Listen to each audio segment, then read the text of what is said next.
Greetings everyone, Reed here, and you're watching MOI, or the manifestation of my crazy imagination. And today we're going to talk about a scenario for great conflict and strife during the election. And I've heard my other theories and all that. This is the new one. So yesterday, there was a Twitter hack, right? So apparently some very prominent accounts, Barack Obama, Elon Musk, and others started tweeting out stuff they usually wouldn't, trying to advertise Bitcoin and other stuff like that. They were hacked. Twitter had to lock out a bunch of the blue check marks, a whole bunch of them to prevent them from doing anything. They had a handle on the situation to lock it down and control it. Took them a while too. They weren't able to do it lickety split.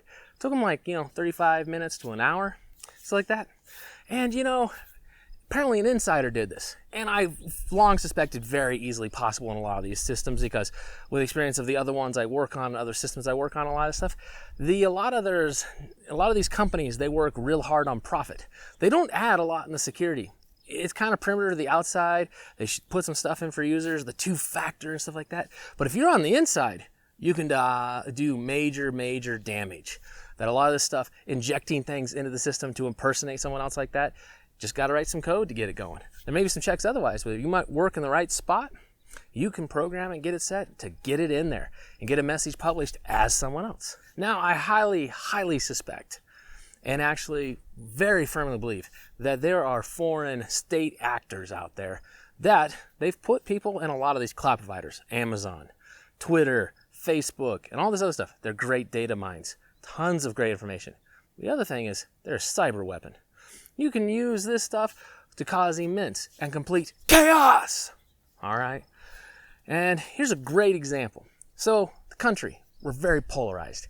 Everything's this and that, left, right, big arguments in between. It's like no middle ground. People aren't even talking to each other. Shoot, parents and kids are disowning each other from being on different political side points. People refuse to talk to each other. Can't even come over. Then you got, other people saying, I'm big on great discussion. And then they ban you for discussing things about Trump. Yeah, I'm looking at one particular person out there who can't handle just a discussion. Turkey. Anyways, so, we got all this stuff going on. And the thing is the sides are really willing to believe the worst about each other, especially for some reason, the left. And I'm not even going to call them, the liberals anymore, because the standard liberal I'm used to discussing things with, we agree on a lot of things. They're like, I want to ensure there's a lot of equal rights and protections for all these different people, classes of people that you don't have a majority dictating things. Sure, sign me up. I'm on that. I want to ensure better access to healthcare. We need to reform our system. Too many people going bankrupt in healthcare. Yeah, I can definitely discuss that and have discussions in there, and we need to fix things in there. I've even made a video about it. If you want to check it out, it's up here. I'll put a link.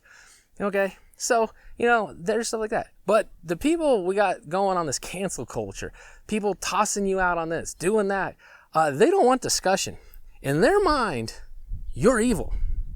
You don't agree with them. You're not on board with them. You're evil.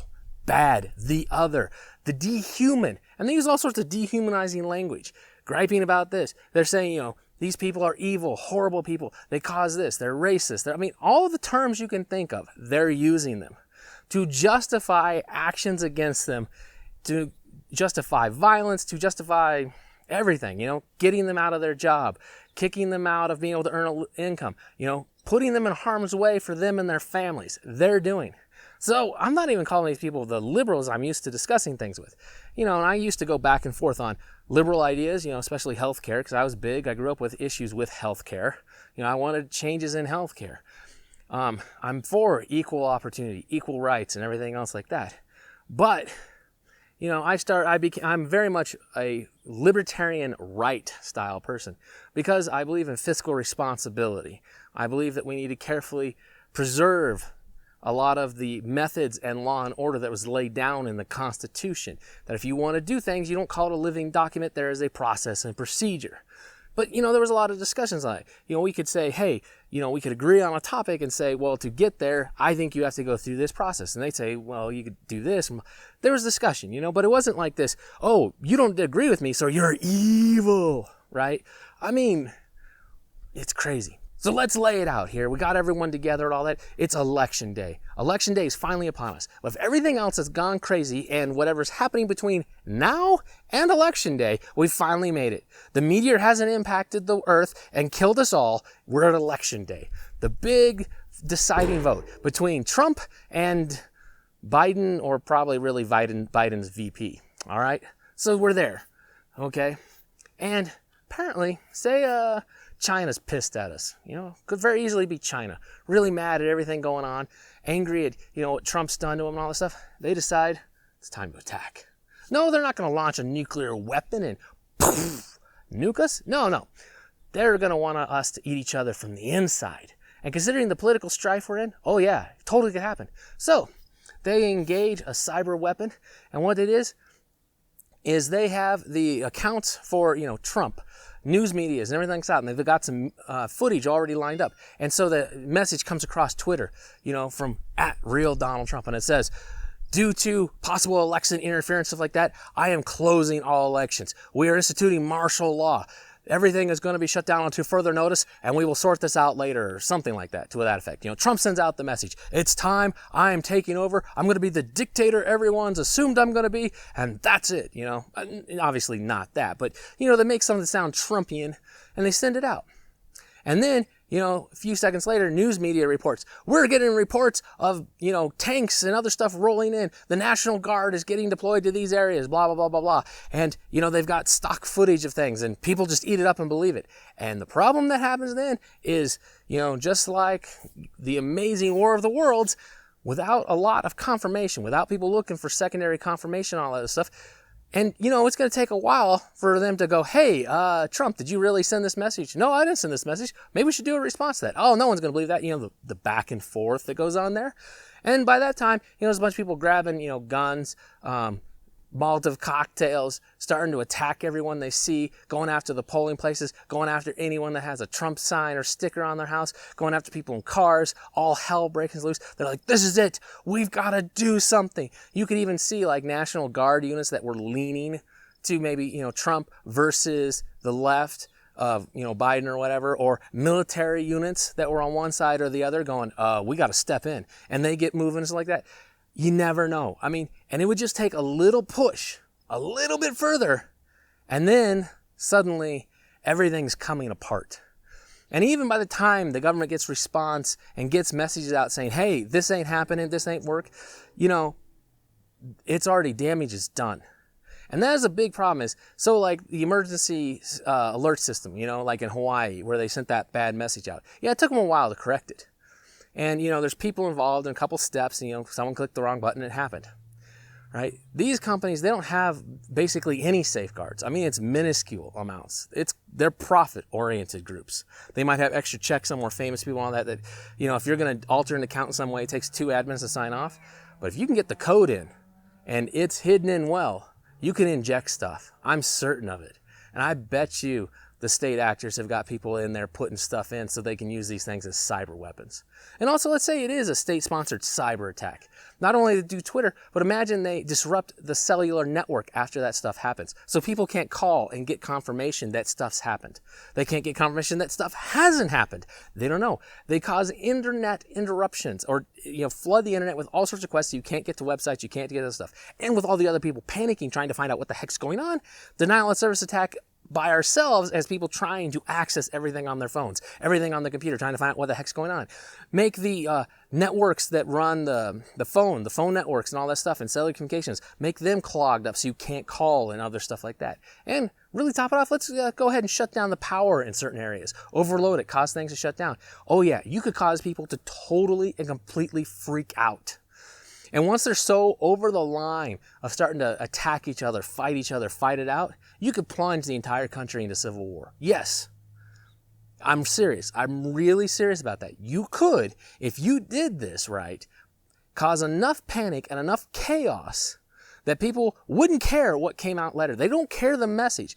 Look at it now. You can see stuff, the news says one thing, you have a video showing the other, and tons of people will say, yeah, I'm not believing the video, I'm believing the news source. What? Come on, please, really. It's crazy. You'll see headlines come out and say, blah, blah, blah, blah, blah. Okay, so you go check the actual speech given and you listen to it. No. They don't even match. They're not even similar. So yeah, you could have the government finally come out and say, hey, there's nothing going on. This ain't happening. This was a hack, all this stuff like that. People are like, we don't believe you. It's a conspiracy. Yeah. You could totally use this sort of information warfare, cyber attack to just completely cause the country to devolve in total and complete chaos. Right? Absolutely possible. And I'm bringing this up because that Twitter hack, I've been looking at it. It's really interesting considering how long it took them to fix things, how they had to shut things down, how they were looking for the source, how they were trying to clean it up, and they eventually got it back. And it was apparently done by an insider, supposedly, right now. But I am hoping that a lot of people realize that Trump and other people that are in our government now use Twitter and all that. This is a national security issue. These people, you can get stuff in there. You could horribly, hideously abuse the system. Using the EMS system or the old way the president would get together, like the nuclear war scenario. They'd go to that bunker and they'd have a live broadcast to all the news organizations, send it out and say what the heck's really going on. That's hard to hack because you've got to get news feeds, satellites, and all this other stuff to get involved, to get out. But now it's a lot easier. There's a lot more easier possibility to do a hack like this and just take everything apart. So this is one of the things I'm trying to encourage people is things go crazy. You hear something wild and, my buddy Steve, you can go check out Corsair Trainer Steve. He knows a lot. He's very intelligent about anything tactical and stuff like that. We argue and stuff like that and we go back and forth and all that. But, one thing we always agree on is secondary sources, secondary indicators, and additional information. Chasing ghosts, chasing around the rabbit hole and all that stuff, reading the outrage headlines. Sure, you can get outraged for a minute, but don't do anything. Don't go act upon those crazy headlines you see. Don't go nuts. All right? You may hear that and go, oh my gosh. Well, fine, sure, you had your moment of, oh my gosh. Let's stop. Calm down. And then start looking into it. It is very, very important and vital. The fate of the country could depend upon you and those around you stopping, looking around, and realizing this ain't true. Or it is true, or something, right? But pay attention carefully. Look for other things. And if you got no information, so you got the comms down, you got the grid down, everything's shut off, you can't get through, you can't find out. All right, so if things are breaking loose out there, do you go start marching on there? No. Okay, we're preppers. We have groups. What we do is we activate our group. We get together, we secure our area, and we get everyone taken care of, get people who need to be gotten, and get everything hunkered down. And we wait for evidence. We wait to know what else we got to do. We got to carefully analyze the situation. Might be an exercise that, you got everyone activated, put together, and you're riding this out, and it was a good exercise. Stuff may get real, and then you've already got a head start. But just running off and going, not helpful. You put the group together, you secure your position. All right, that's what you got to do. Don't go running off like that. One of my other great friends, Anthony, Palmetto Prepared, go check him out. And like I mentioned, Steve at Corsair Trainers. I can't put a card up twice for him because YouTube thinks I'm spamming. So links in the descriptions for everyone I mentioned and stuff like that. But, we like to go out, hey, check this out. This is wild. This is stuff. But good sounding boards off of each other. We'll remind each other, you go look at this piece. Go check out more on this. Go look at that. More check on it. And yes, everything here on social media has to be outrage, scary, or, cute kitty photos. But I like the cat ones too, or the dogs and other stuff. But anyways, the point being is, the fear and uncertainty and doubt, relax. I know it's hard. You want to jump in there and go, or, if it's really crazy, start marching on, I don't know, whatever. And, things could just be going crazy. Don't. Calm down. The only way this country is going to settle itself and hold itself together through all of this is if we can all calm down and carefully start hashing some stuff out. I have doubts that they're going to happen. I have a lot of doubts on there.